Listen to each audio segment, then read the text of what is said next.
What's up, Pyromaniacs? Pyrostasis here, and today we're going to be going over basically a general basics guide on how to, as a new player, or even maybe a medium, intermediate player, to optimize your gathering skills and kind of how to set yourself up for success. So first off, I just want to cover the basics. For those guys who may be completely new to Albion and just not familiar, this is your Destiny board, the Wheel of Destiny. And the way it basically works in this game is there are a tier system. So you'll initially have basic unlocks, and then as you do whatever that skill is, so for instance, in this chop wood or, mine stone, skin, whatever, that's going to fill up and allow you to have access to better gear, which will then let you do more stuff, which will allow you access to better gear, etc., etc., etc. So basically, you just keep you doing whatever you're doing, and you will eventually get better, faster, more profitable at whatever you're doing.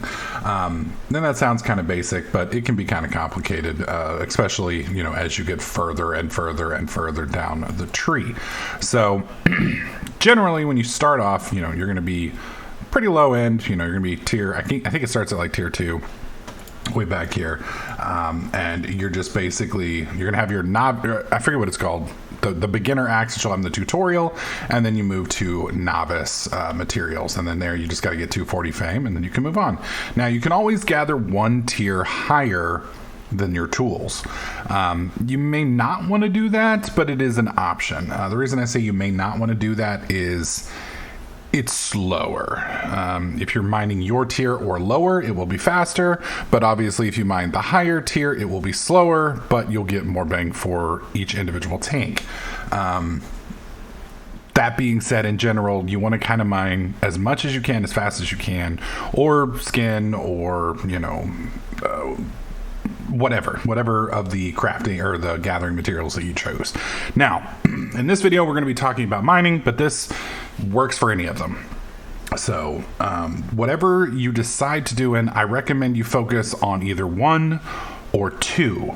And what I mean by 1 or 2 is, for instance, if you were going to work on, let's say, wood cutting, then a good backup for that would be probably skinning, because usually you're going to run into animals in the forests. So skinning and wood cutting are good for mining.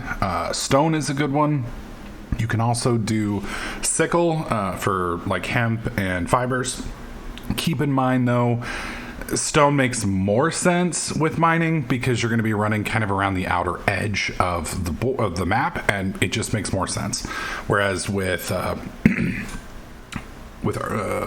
fiber and stuff, you're gonna have to kind of go in more towards the middle of the map. So, but at the same time, stone is literally right now the worst resource to harvest. So your mileage may vary. Anyways, once you've picked which 1 or 2 that you want to do, then you want to get the best tool that you can get, and you're going to start you're going to work your way up to tier 4. You're literally straight grinding. Unfortunately, you can't use tomes for this. There are special tomes that occasionally drop from nodes, but they are very, very, very rare. You can buy them off the market if you want. But basically, this is going to be something you're just going to straight grind. I would recommend saving your learning points specifically for gathering. The reason why is, like I said, it is the only thing in the game that you can't, that and crafting, that you can't level with tomes. So save your learning points. You're going to need them because it can literally save you like dozens of hours. Like for instance, when you're going from tier 4 to tier 5, it will help. When you go from tier 5 to tier 6 though, I mean, on this one you have to get 513,000 fame to make that move. Now you only need about 100 or 100 and probably about 104, 105 to hit the 20% mark. Then you hit the learning skill button, assuming you have enough learning points. I don't currently, but we'll see once I get there. And that will instantly allow you to get the next tier. So I strongly recommend you save your learning points.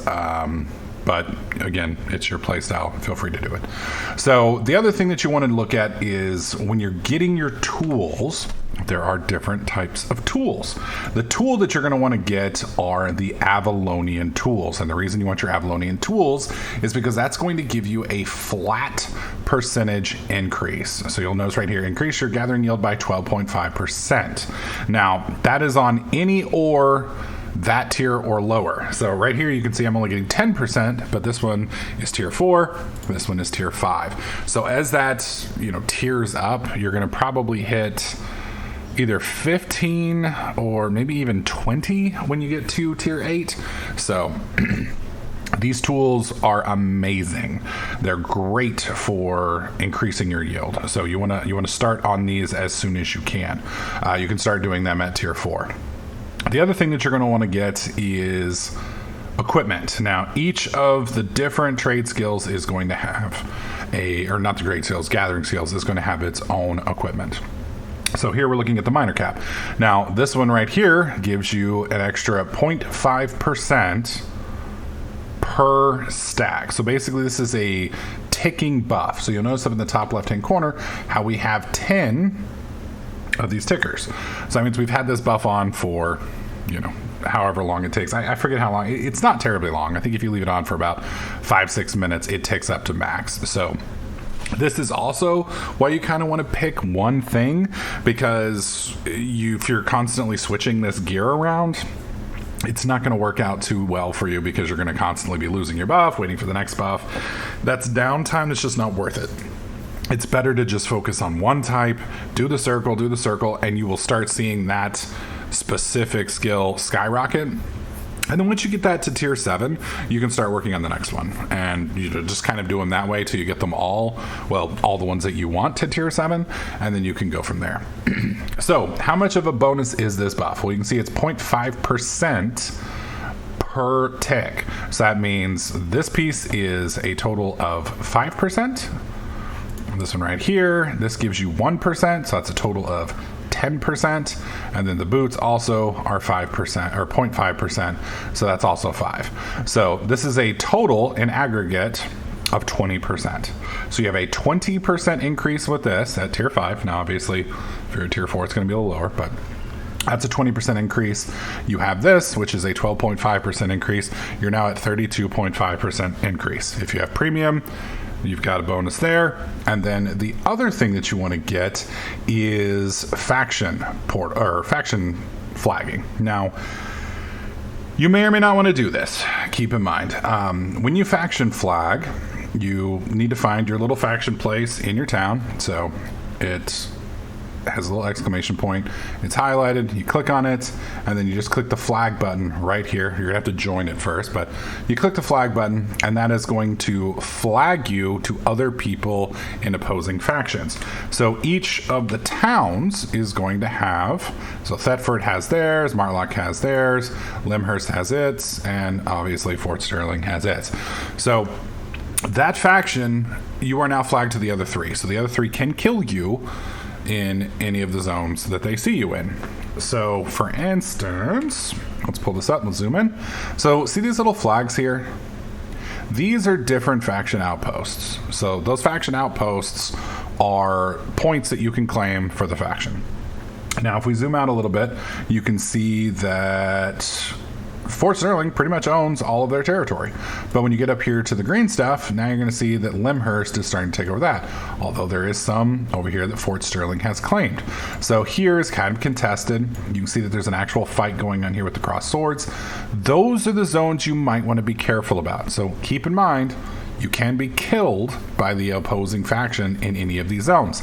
Now that doesn't mean you're going to drop your loot. If you're in a, blue zone, yellow zone, you're not going to drop anything. So you can still, come out here to Karn Drain, and you can mine, and you can get zerged over and floored as many times as you want. Now, every time you die, you're going to go to one of these flags. So for instance, let's say you were fighting in this zone and you died. You would go to the zone in that you came in.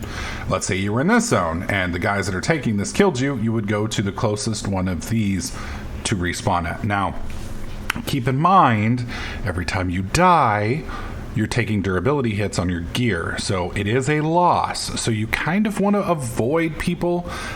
If you're familiar or if you're used to hunting in a red zone or a black zone, you just basically follow the same procedures. If you see a red name, you jump on your mount, you get the hell out of there. Make sure that you keep your mount in the circle. And what I mean by that is when you jump off, you're going to see there's a little circle here. You can mine all of your resources. So click on, let's say we bring this over, we're mining a node here, you hold your cursor over your thing. So as you see a red name, you jump on and you go. It's a lot faster to do that and get back on your mount than it is to, screw around and come over here and, oh shit, now I've got to get on my mount. Okay, now I'm dead. Also, be careful not to, wait around if you're, being extremely cautious and you don't want to fight. If you want to fight, fight. But if you don't get on your mount, they can also knock your mount down. And then at that point, you're stuck and you have to do the same thing. All right, so the faction buff, let me show you that real quick. When you actually zone out, you won't see anything till you zone out. You'll notice right here you've got the faction buff and you're going to get 5% more fame. I believe over time this can go up, but I don't know how that works. Either way, that's an added 5%. So you've got the 20% from the armor, the 5% from faction. You've got your extra 12.5 from the tools. You've got your bonus from premium, and you're starting to see all of these bonuses are really starting to add up. The other bonuses that you can get are going to be from your food. So there is a food bonus that you can get, pork pies.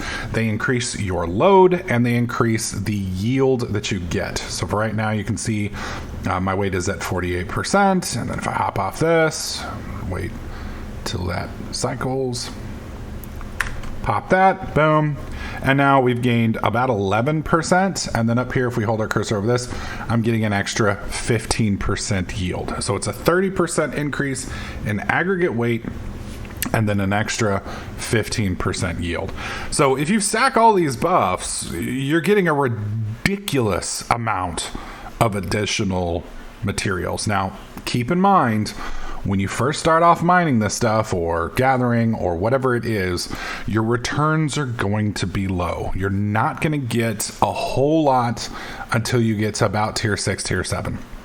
Which makes sense because that's when you got to start risking it for a biscuit and go into the scary places, and you run the risk of dying. But at that point, you got access to the black zones, you've got access to guild hideouts, you've got access to Avalon roads, and all of those options give you more tiers. But this video is specifically about the way to optimize your returns on the nodes that you hit.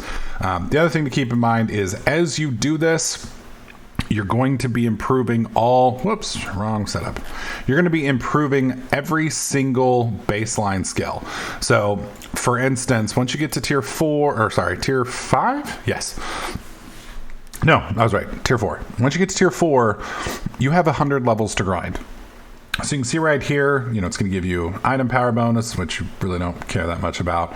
But it's going to give you a 0.5% per level for the yield, and then 0.5% of speed modifier per yield. So that means when we get up here, it's a 50% bonus to yield on iron ore, and it's a 50% bonus to speed on iron ore. And below, I believe. And then when you get up to the next one, you're just moving up the list. And so basically once you get to the top tier, you're going to be mining these lower tiers very, very fast. Your yields are going to be very, very quick, and it helps out a ton. So the only other basic thing that you need to learn is how to find the nodes that you're looking for, which is going to be one of the big questions that a lot of new players have. I want to just gather skinning, or I want to just gather trees. How do I find them? It's such a pain in the ass. Blah, blah, blah, blah, blah. Well, that's easy. So let's say we're looking for tier 3 trees. So obvious or maybe not, the green zones, they got trees. The snow zones, they don't really have trees. So click on Larkwood, for instance. This is a green zone. And look in the top right hand corner. So you can see that this zone is going to have tier 2 to tier 3 trees, tier 2 to tier 3 stone, and tier 2 to tier 3 skinning. The stone is going to mainly be around the outer edges. Trees are going to be all over the map. And then the skinning is also going to be all over the map. So if you're looking for those, you just basically want to kind of run around the inside of the map and just basically do a big circle, kill all the mobs that you see, skin all the animals that you see, and then gather all the stuff. That allows you to basically soft fame farm while you gather, while you skin, and et cetera, et cetera. If you're looking for stone or fibers or they're going to be in these types of zones. You got tier 2 to tier 4. You can see what type of resources you're going to get. So right here, this is going to be tier 3.